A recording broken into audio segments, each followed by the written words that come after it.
My fingernails scratched uselessly against the painted wood of the basement door, chipping my fresh manicure as the heavy click of the deadbolt slid into place right in front of my face. I could hear my sister, Chloe, laughing on the other side of the oak door, her voice muffled but distinct, while the cold air of the unfinished basement instantly started to seep through my thin leggings. My knees were already buckling, not from fear, but from the sudden, terrifying drop in my blood glucose levels that made my vision swim with black spots. I pounded on the door with a fist that felt like it weighed 100 pounds, screaming for her to open up, but she just shouted back that I needed a timeout for being such a drama queen. I slid down the door frame, my continuous glucose monitor vibrating angrily against my upper arm, warning me that I was entering the danger zone. And for the first time in my life, I realized my own sister might actually let me die right here on the concrete floor. Before I tell you what I did next, please like and subscribe to follow this story. The air in the basement smelled like mildew and old cardboard. It was a sharp contrast to the lavender perfume Chloe had sprayed liberally upstairs in the kitchen just minutes before.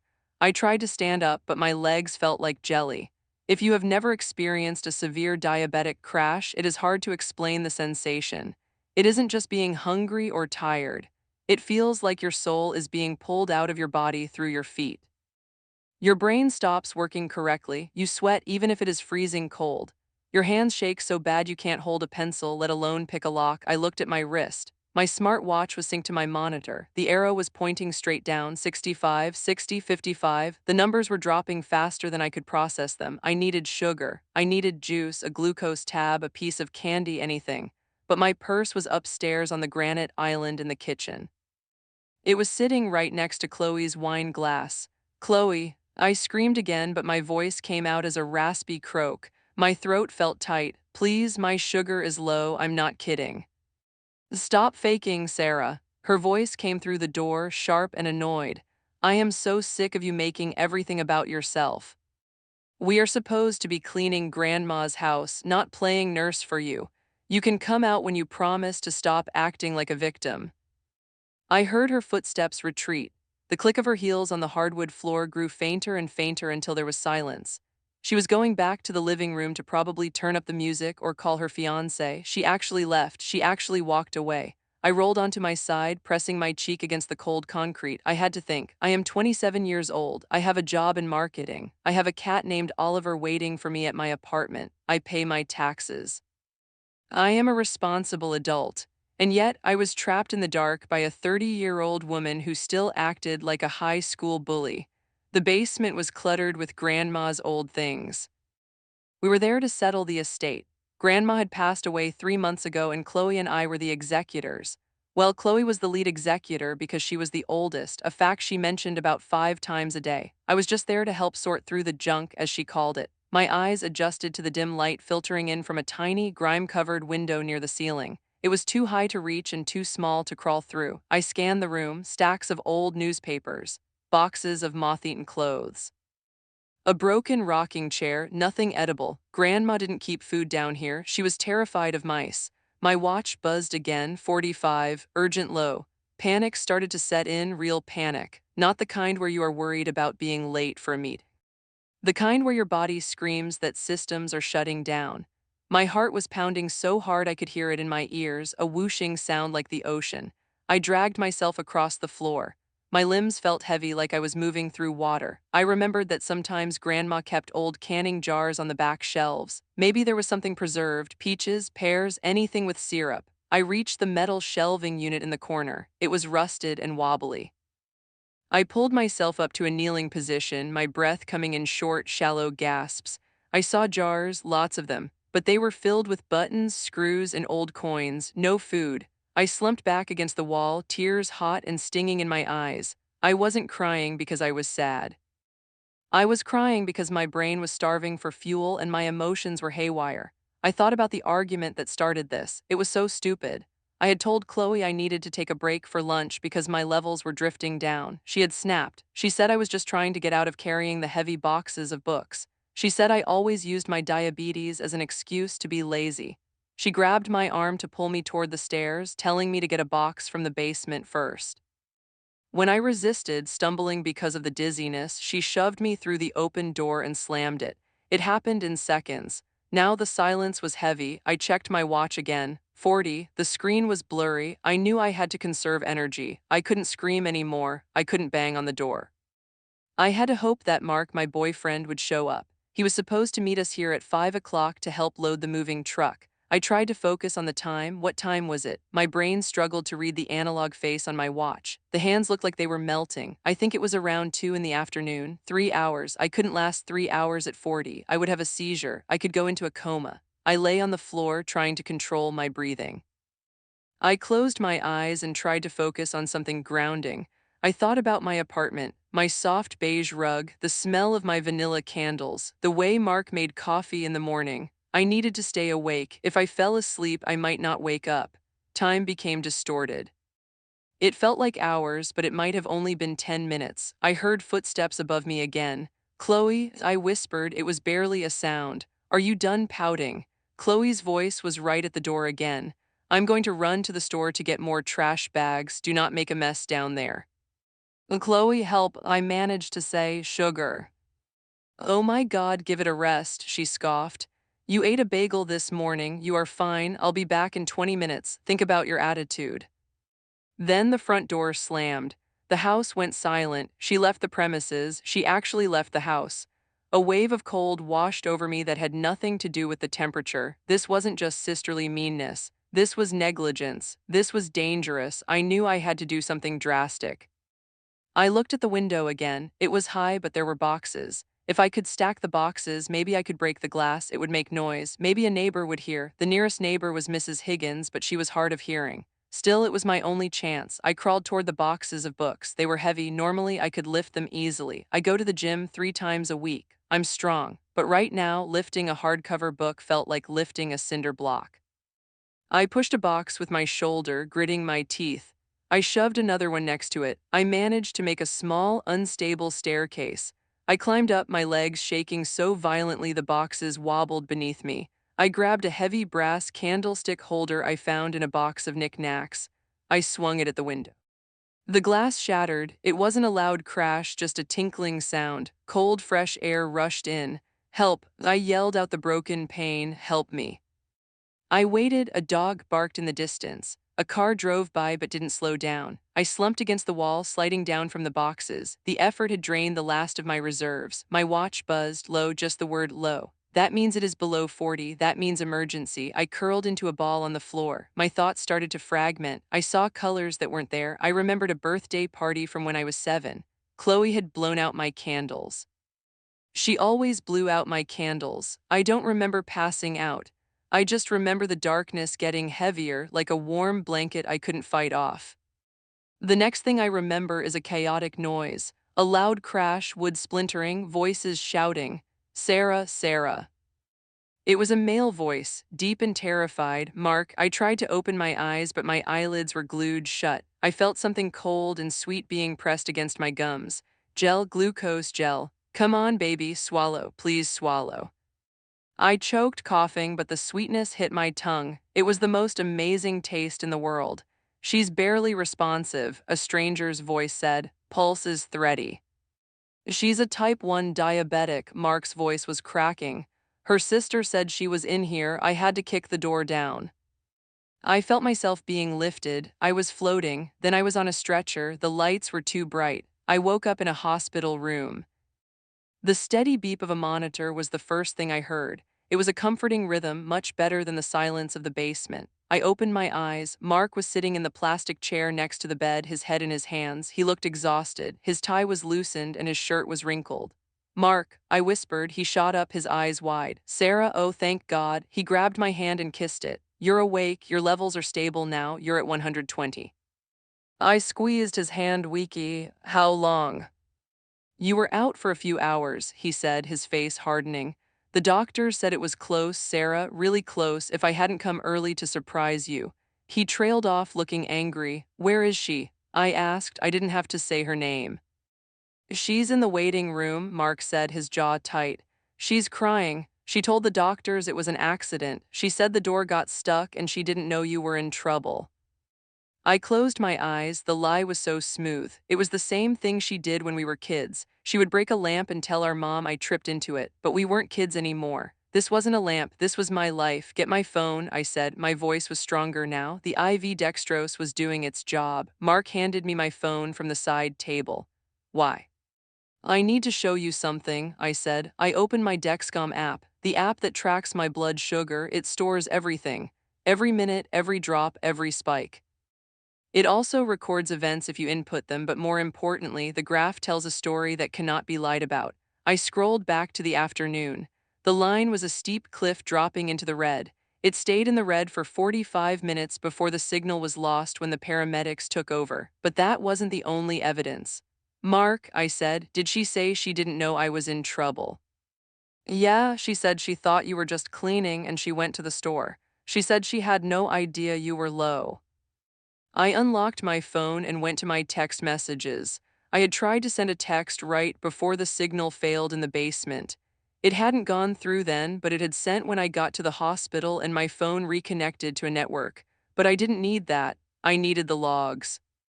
I need a lawyer, I said. Mark looked at me surprised. Sarah, she's your sister. She locked me in a basement while I was begging for sugar, I said, staring at the ceiling. She told me to stop faking. She left the house. Mark, she left me to die. Mark was silent for a long moment. He knew Chloe. He knew how she was. He nodded slowly. Okay, whatever you need.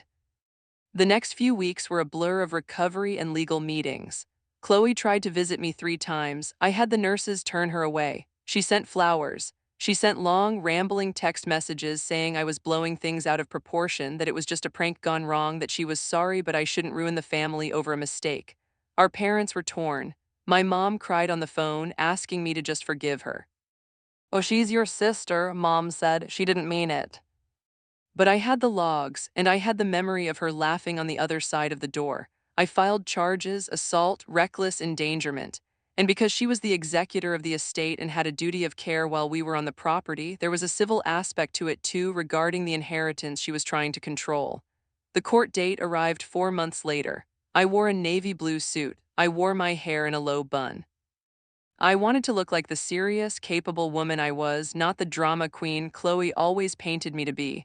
Chloe looked good, too. She wore a soft pink dress trying to look innocent. She had a lawyer who looked expensive. The proceedings were tense. Chloe's lawyer tried to paint the picture of a sibling rivalry. He argued that Chloe didn't understand the severity of diabetes. He claimed she thought I was just being difficult and that locking the door was a momentary lapse of judgment, a timeout between sisters. It was a joke, Chloe testified, wiping a tear from her eye. I didn't know she was actually low. She complains about her sugar all the time. I thought she just wanted a break from working. It was a good performance. I saw the judge, an older woman with stern glasses, softening a bit. It sounded plausible. Sisters fight, sisters play pranks, then it was my turn. My lawyer, a sharp woman named Rebecca, didn't waste time with emotional speeches. Your Honor, Rebecca said, we would like to submit the plaintiff's continuous glucose monitor logs into evidence, specifically the timeline of the event in question. Rebecca projected the graph onto the screen in the courtroom. It showed the precipitous drop starting at 1:45 p.m. At 1:50 p.m., Rebecca narrated, pointing to the chart, Sarah is locked in the basement. Her level is 65. This is already considered low. At 1:55 p.m., Rebecca continued, the logs show a rapid descent to 55. This is when the physical symptoms would be debilitating. Confusion, weakness. Rebecca then pulled up a different slide. It was a security log from the smart home system installed in Grandma's house. I hadn't known about this until Mark found it. Grandma had installed a simple security system years ago that logged when doors were opened and closed. At 2:10 p.m., Rebecca said, the front door opens and closes. This is the defendant leaving the property. Now, Rebecca said, turning to Chloe, you claimed you didn't know she was low. You claimed she was complaining all the time. But here is the critical piece of evidence. Rebecca pulled up a screenshot of my phone notifications. The Dexcom app has a share feature, Rebecca explained to the judge. It allows family members to follow the patient's numbers remotely for safety. Sarah shared her data with two people, her boyfriend Mark and her sister Chloe. The courtroom went silent. Chloe's face went pale. On the day in question, Rebecca said, her voice like ice, Chloe received three high-priority alerts on her own phone. One at 1:50 p.m. warning of a drop, one at 2:00 p.m. warning of an urgent low, and one at 2:15 p.m. while she was driving to the store warning that the user was below 40 mg/dl. Rebecca held up a printout of the data logs from the server. These alerts were delivered to Chloe's phone. They were acknowledged. She swiped them away to silence the alarm. I watched Chloe. She wasn't crying anymore. She was staring at the table. She knew she was caught. She couldn't say she didn't know. The technology proved she knew exactly what was happening inside my body while she walked away. The judge looked at the graph, then she looked at the security logs, then she looked at Chloe. The softness was gone from the judge's face. It was replaced by a look of pure disgust. "This is not a prank," the judge said, her voice ringing through the room. "This is calculated cruelty. You received digital notifications that your sister was in a medical emergency, and your response was to lock a door and leave the premises." The ruling didn't take long. Chloe was found liable for reckless endangerment. She was stripped of her role as executor of Grandma's estate. I was granted a restraining order. The judge also ordered her to pay significant damages for my medical bills and emotional distress, but the money didn't matter. What mattered was the look on our mother's face in the gallery. She finally saw the truth. She finally saw that Chloe wasn't the golden child protecting the family. She was a bully who had almost killed me. Walking out of the courthouse, the air felt different. It was crisp and clean. Mark was holding my hand. I checked my watch. My sugar was 110, a perfect, steady line. I looked at Chloe one last time as she argued with her lawyer near the parking lot. She looked small. She looked angry. But she couldn't hurt me anymore. I had the data. I had the truth. And for the first time in 27 years, I was the one walking away, free and healthy, while she was the one stuck dealing with the mess she had made. I got into the car, buckled my seatbelt, and took a deep breath. The basement door was open forever. The logs don't lie, and neither do I. I sat there for a long time just watching the cursor blink. Blink, blink, blink. It was like a little heartbeat on the black screen, counting down the seconds until everything exploded. My room was super quiet, the kind of quiet that makes your ears ring. The only sound was the fan on my laptop whirring really loud because I had like 50 tabs open, trying to figure this all out. It smelled like stale popcorn in here because I had made a bag hours ago and then forgot to eat it. Now the buttery smell was just heavy and gross, making my stomach feel even more twisted than it already was. I leaned back in my chair and it made that annoying squeaking noise it always makes. Usually I hate that sound, but right now I barely heard it. I was too busy staring at the timestamp. Tuesday, 3:14 a.m. That was the time, that was the exact minute the files were moved. I closed my eyes and tried to picture Tuesday, not the middle of the night but the day after, the Wednesday morning when I asked him about it. It played in my head like a movie scene I couldn't pause. I remembered standing by the water fountain near the gym. The air in that hallway always smells like old sneakers and floor wax. I was holding my heavy math textbook, shifting my weight from one foot to the other because my backpack was digging into my shoulders. He was standing there with his gym bag slung over one shoulder, looking totally relaxed. He had that half smile he does when he thinks he's being funny. I remembered looking at his shoes. He had those new Nikes, the black and white ones, and one of the laces was untied. I almost told him to tie it so he wouldn't trip, but I was too worried about the server crash to care about his safety. "Did you log in last night?" I had asked him. My voice was shaking a little bit even back then. I remembered how my hands felt sweaty against the cover of my math book. He looked me right in the eye. He didn't even blink. He just laughed, a short little breath of a laugh, and shook his head. "No way," he said. "I was asleep by 10. My mom took my phone and my laptop because of that C on my history test. I was totally offline, promise." I remembered feeling relief wash over me. I believed him. Why wouldn't I? He was my friend. We had built the whole world together, block by block. He wouldn't wreck it. He wouldn't go in and mess with the permissions while I was sleeping.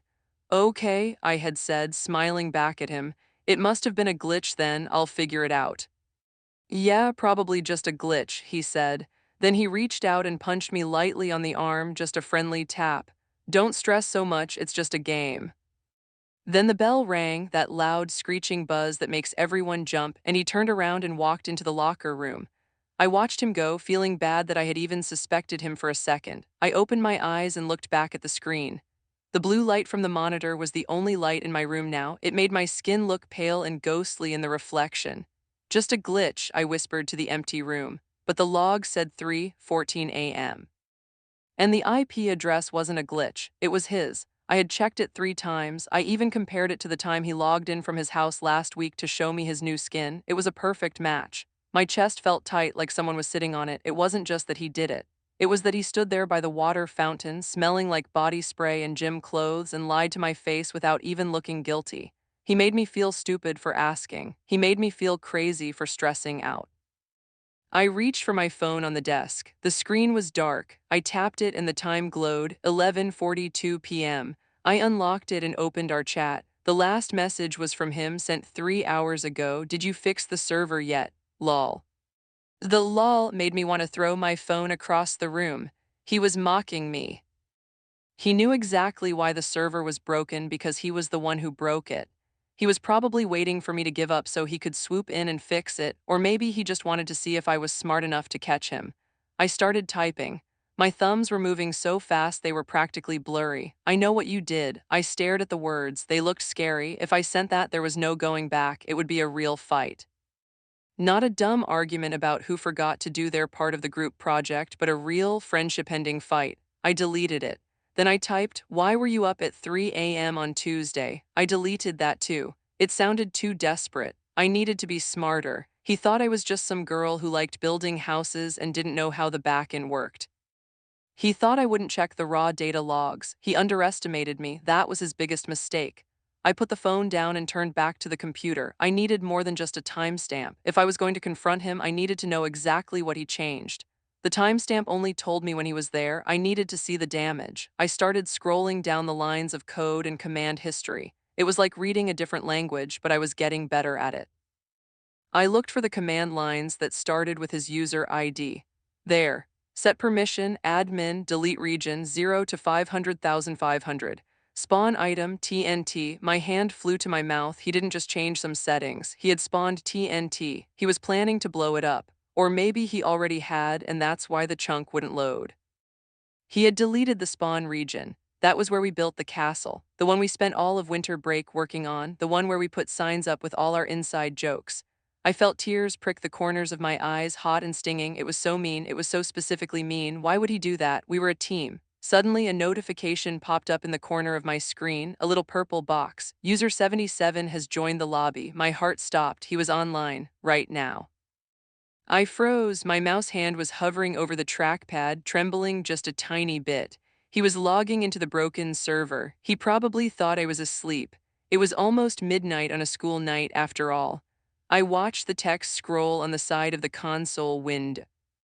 User 77 slash TP 264 200.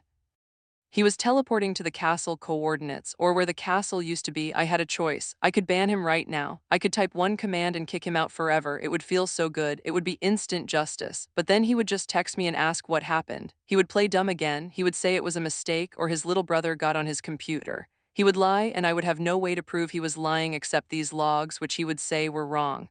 No. I needed to catch him in the act. I opened the game client. My hands were shaking so bad I had to click the icon twice because I missed the first time. The loading screen came up, the little white bar creeping across the bottom way too slowly.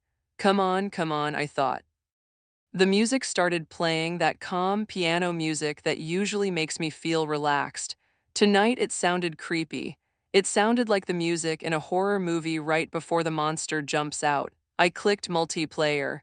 I clicked our server. I clicked join. The screen went black for a second, saying loading terrain. I held my breath. When the world loaded in, I was standing in the dark. It was nighttime in the game, too. Rain was falling, slanted gray lines against the black sky. I could hear the hissing sound of the rain hitting the ground. I wasn't at the castle. I was at my base, which was hidden in the mountains about 1,000 blocks away. I quickly typed a command to make myself invisible. /game mode spectator. Now I was a ghost, I could fly through walls. He wouldn't be able to see me. I flew up through the roof of my dirt hut and into the rain. I turned toward the coordinates of the castle and started flying fast. The landscape blurred underneath me, trees, rivers, mountains, all the things we had explored together. As I got closer to the spawn point, the game started to lag. The frames dropped, making everything choppy. That was a bad sign. Lag meant a lot of entities or a lot of destruction. Then I saw it, or I saw what was left of it. The huge stone walls we had built were gone.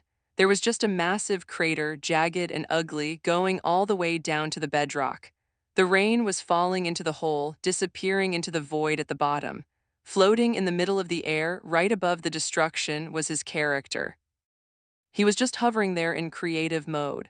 He wasn't moving. He was just staring at the hole he made. I felt sick, actually sick. I grabbed the edge of my desk, taking a deep breath through my nose to keep from crying. It was gone. The library with the enchanted books, the stable with my favorite horse, the secret room behind the painting, all of it. Then his character moved. He turned his head, and in the chat box, yellow letters appeared.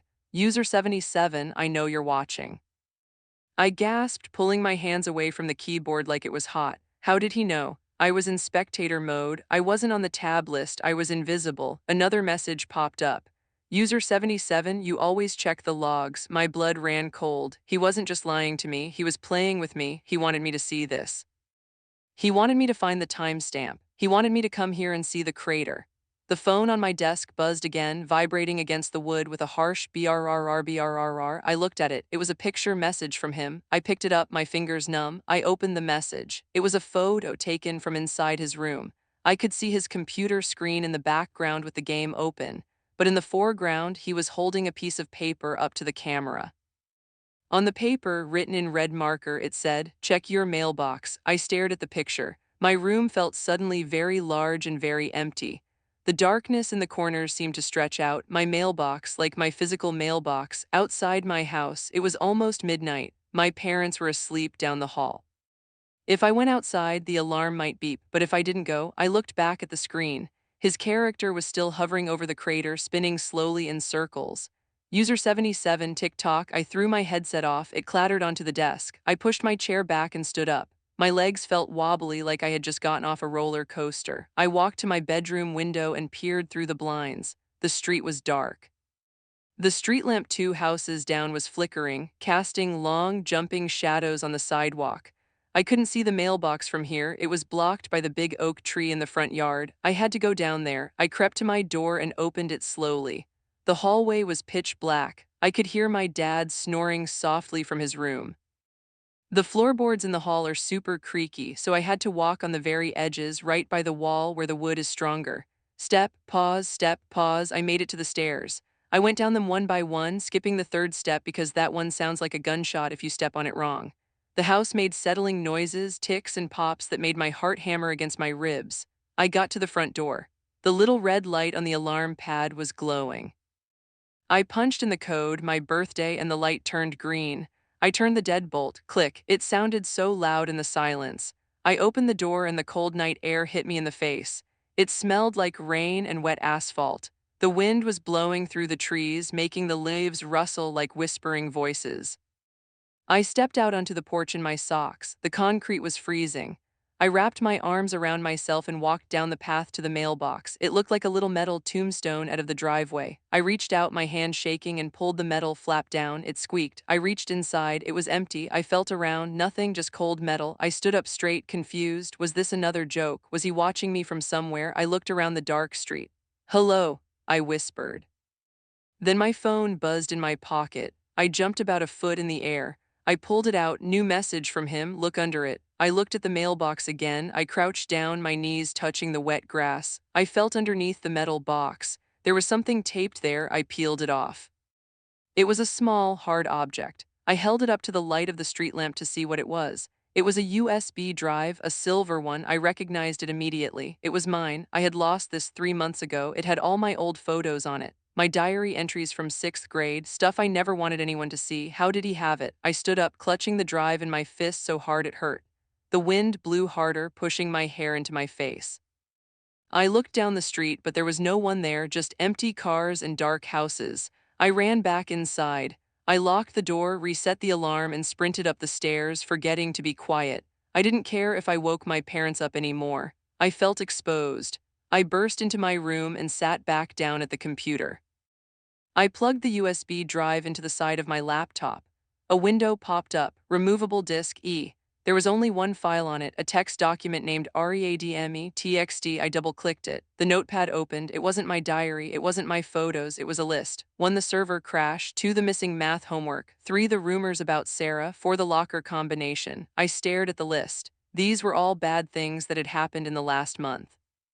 The things that had gone wrong for me or my friends. And at the bottom it said, I didn't do these things, but I know who did, and they are watching you right now. My brain couldn't process it. He admitted to the server crash in the chat, didn't he? He was taunting me, but this note said he didn't do it. I looked back at the game window. User 77, did you read it? I typed back, my fingers slipping on the keys. Me, you said you broke the server, you mocked me. User 77, that wasn't me typing. I stopped. Me, what do you mean? You're on your account. User 77, check the IP address again. I quickly alt-tabbed back to the server logs. I scrolled to the very bottom to the current session.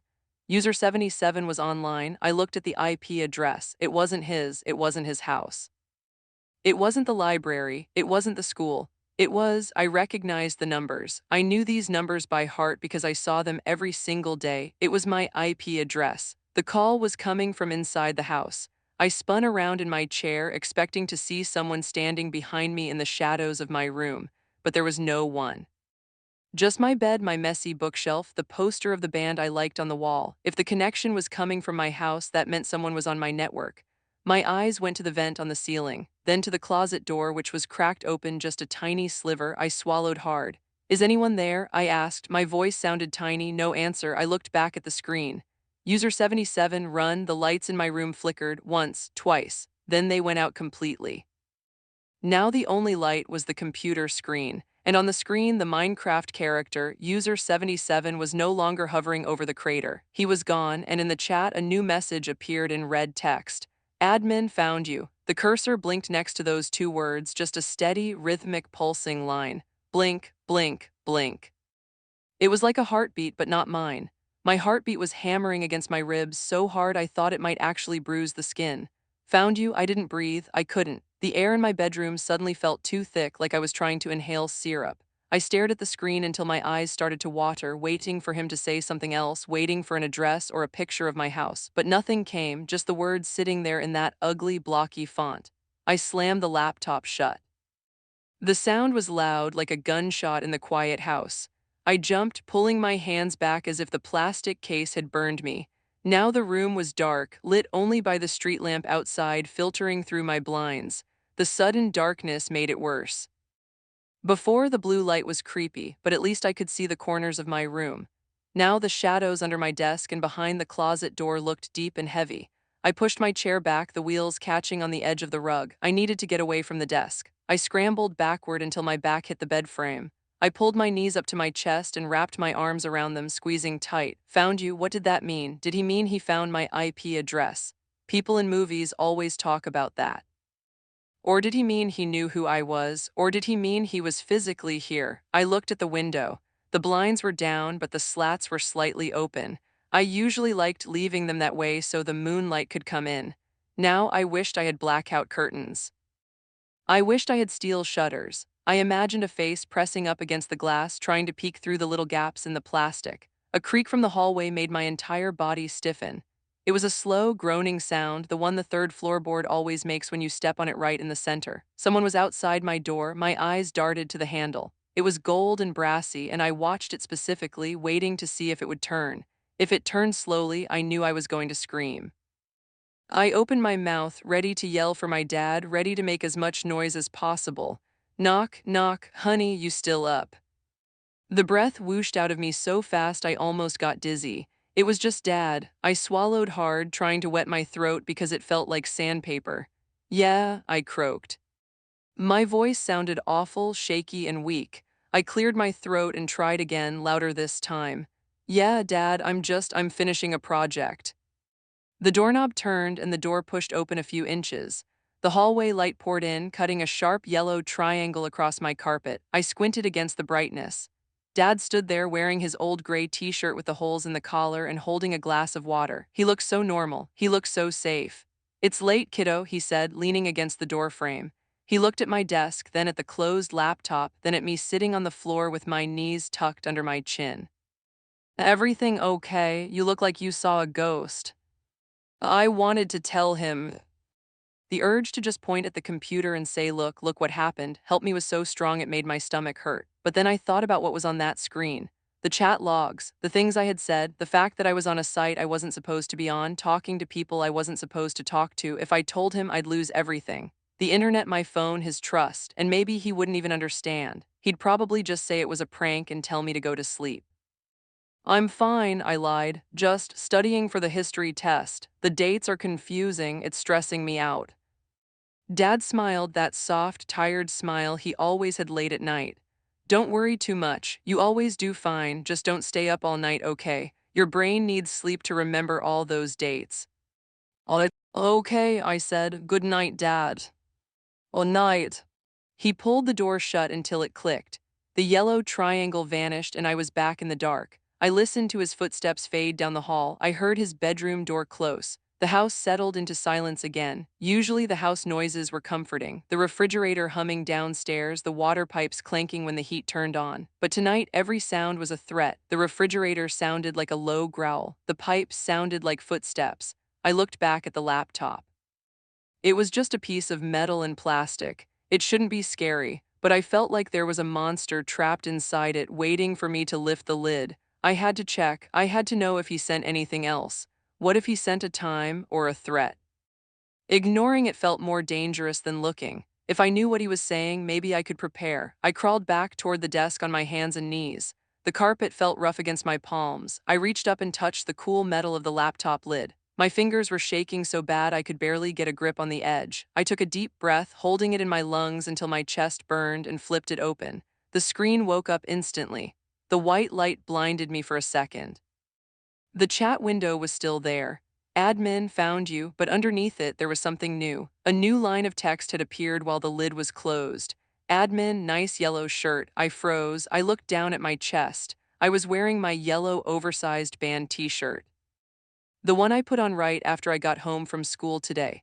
A scream built up in my throat, but it got stuck there, turning into a weird, choked gurgle. He could see me right now, he could see me. My eyes shot to the top of the laptop screen. The little camera lens, it looked like a tiny black eye, unblinking, staring right at me. Next to it, the tiny green LED light was on. I hadn't turned the camera on. I never turned the camera on. I had a piece of tape over it usually, but I took it off yesterday because I was FaceTiming with Sarah and the tape was making the picture blurry. I forgot to put it back. I was so stupid. I was so incredibly stupid. I slapped my hand over the lens, pressing my palm hard against the plastic. Panic was making my thoughts race too fast to catch.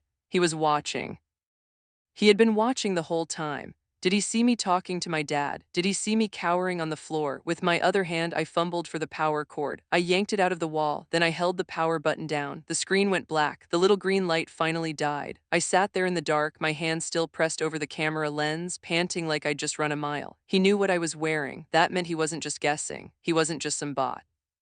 He had access to my computer. He was inside my room digitally. I suddenly felt exposed, like the walls of my bedroom had dissolved and I was sitting on a stage with a spotlight on me.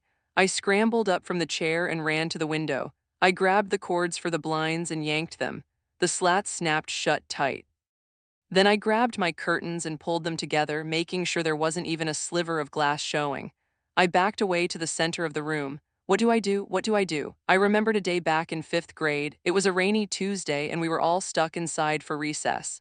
Mrs. Gable put on a video about cyber safety. It was a cartoon with a talking dog who told us never to give out our names. I remembered sitting at my desk, smelling the wet wool of everyone's coats drying on the radiator, bored out of my mind. I was drawing swirls in the margins of my notebook. I thought, duh, obviously I won't tell a stranger where I live. It seemed so simple back then. The world was split into safe and dangerous, and it was easy to tell the difference. But nobody told me the danger could just turn your camera on without asking. Nobody told me the danger could walk right through the firewall while you were sitting in your pajamas. I looked at the laptop again. Even off, it felt dangerous. I couldn't leave it on my desk. I grabbed it, unplugging the mouse and the headphones. I shoved it under my mattress, pushing it deep into the middle so I wouldn't feel the hard lump when I laid down. I needed to talk to someone, not a parent. I couldn't deal with the lecture or the punishment right now. I needed Sarah. I grabbed my phone from the nightstand. 11:42 p.m. She was probably asleep. Her mom took her phone at 10:00 usually, but sometimes she snuck it back. I typed a message, my thumbs flying over the glass screen. Me, are you awake? PLS answer. I stared at the three dots, willing them to appear. Nothing, me, it's an emergency. Seriously, I waited. The silence in the room was heavy. I could hear the wind picking up outside, scratching a branch against the siding of the house. Scritch, scritch. It sounded like fingernails trying to pry the siding off. My phone buzzed. I almost dropped it. Sarah, what? I'm sleeping. My mom is gonna kill me if she hears this. Me, something happened on that site. Sarah, the scary one, I told you to get off that. Me, he turned my camera on. He knew what I was wearing. There was a long pause. The three dots appeared, then disappeared, then appeared again. Sarah, stop lying. You're trying to scare me. Me, I'm not lying. He said, nice yellow shirt. And I'm wearing my yellow shirt. Sarah, I'm freaking out. Sarah, OMG, did you block him? Me, I turned off my computer. I hid it. Sarah, you need to tell your dad. Me, I can't. He'll kill me. Sarah, if some psycho knows what you look like, you have to tell him. I sank down onto the edge of my bed. She was right, but I was too paralyzed by the fear of getting in trouble. It's such a dumb thing, being more afraid of being grounded than being stalked, but that's how it felt. If I told Dad the secret life I had built, the forums, the late-night chats, the feeling of being grown up would be gone forever. I'd be just a little kid again. Me, I can't. Just tell me what to do. Sarah, don't turn the computer back on. Just bring it to school tomorrow. Maybe we can show Mr. Henderson. He's the computer guy, Mr. Henderson.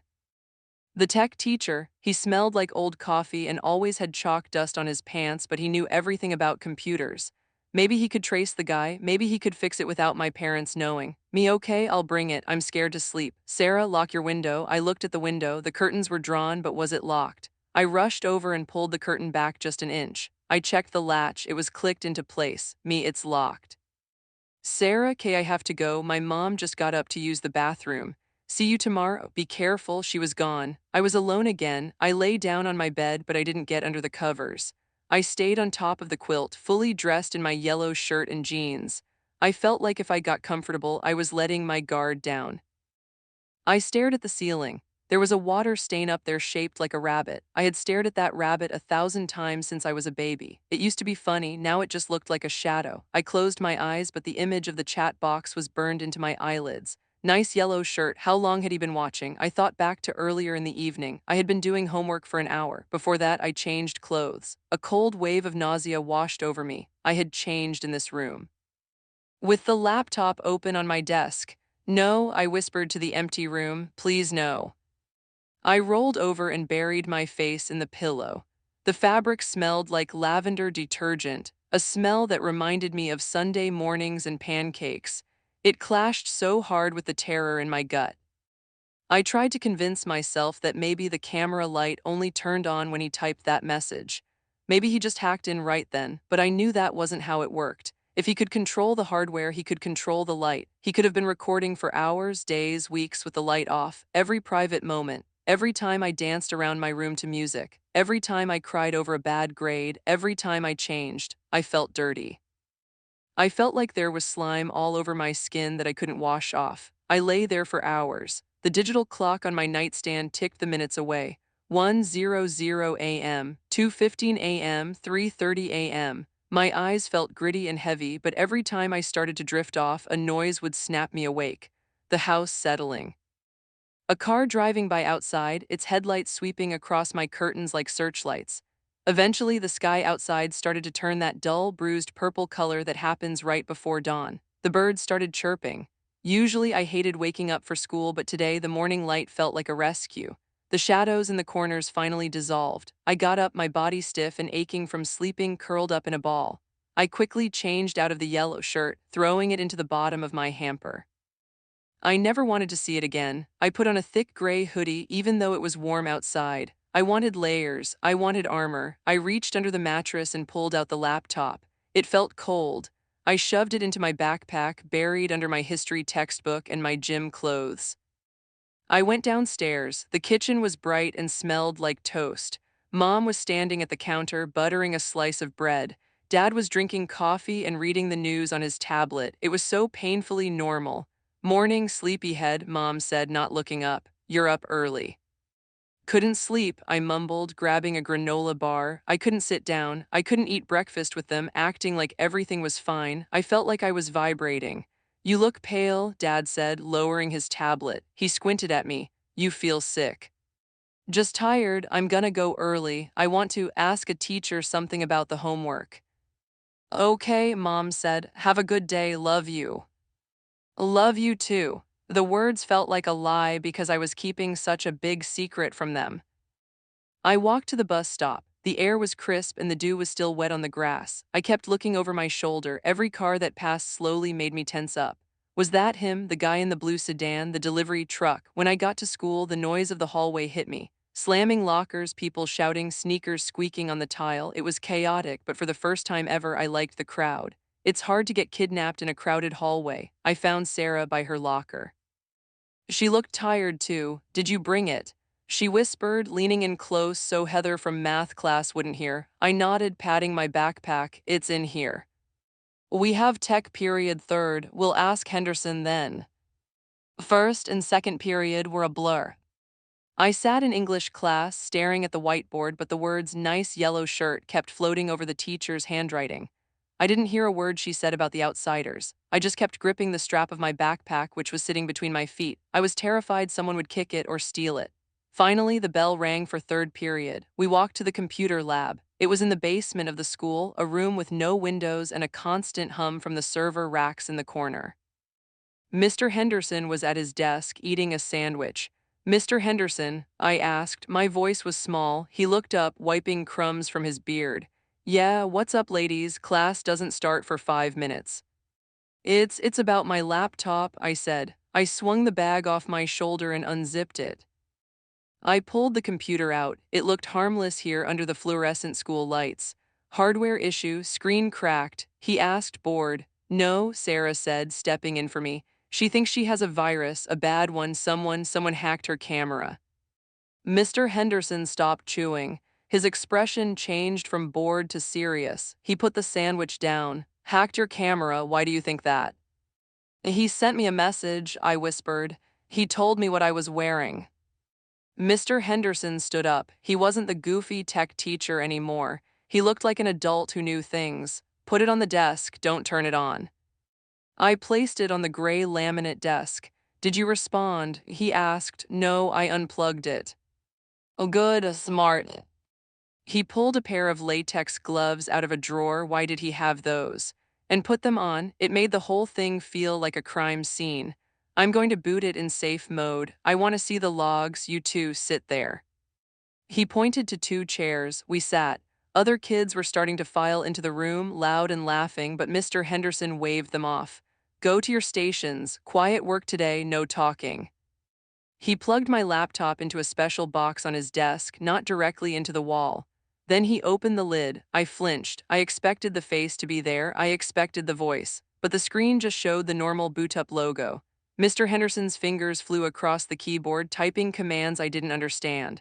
Black windows with white text popped up, scrolling faster than I could read.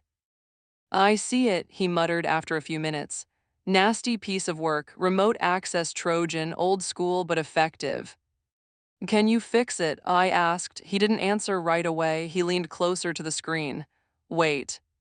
What? Sarah asked. This isn't just a random IP, he said, mostly to himself. The signal bounce, it's local. My blood ran cold. Local like in the country. Mr. Henderson looked at me over the top of the screen. His eyes were wide. No, I mean local, like on the same network node. I don't know what that means, I said, my voice rising in panic. It means, he said slowly, that whoever is controlling this computer, they aren't in a basement in Russia or China. They're within a 5-mile radius of where you logged on. 5 miles, my house, my neighborhood. Is he close to my house? I asked. Mr. Henderson looked at the scrolling text again. You logged on last night around 11:30, right? Oh, yes. The connection signal strength was massive. He wasn't just close to your house. Mr. Henderson looked around the classroom, paranoia suddenly in his eyes, too. He was practically on top of it, maybe a neighbor's Wi-Fi or a car parked outside. A car, I remembered the headlights sweeping across my curtains. But wait, Mr. Henderson said. He typed something else. This timestamp, this morning at 7:45 a.m. The connection attempted to reestablish. I didn't turn it on this morning. I protested, I swear. I know you didn't, the machine was off, but the host tried to ping it. He looked at me and his face was very pale. 7:45 a.m. Where were you at 7:45? I was on the bus, I said, coming here. And the laptop was in your bag. Oh, yes. The signal came from the school Wi-Fi guest network. The room started to spin. The air vents seemed to stop blowing. The silence in the lab was deafening, even with 20 other kids in the room. You mean, Sarah started, her voice trembling. The person trying to connect to your computer, Mr. Henderson said, his voice low and grim, is in this building.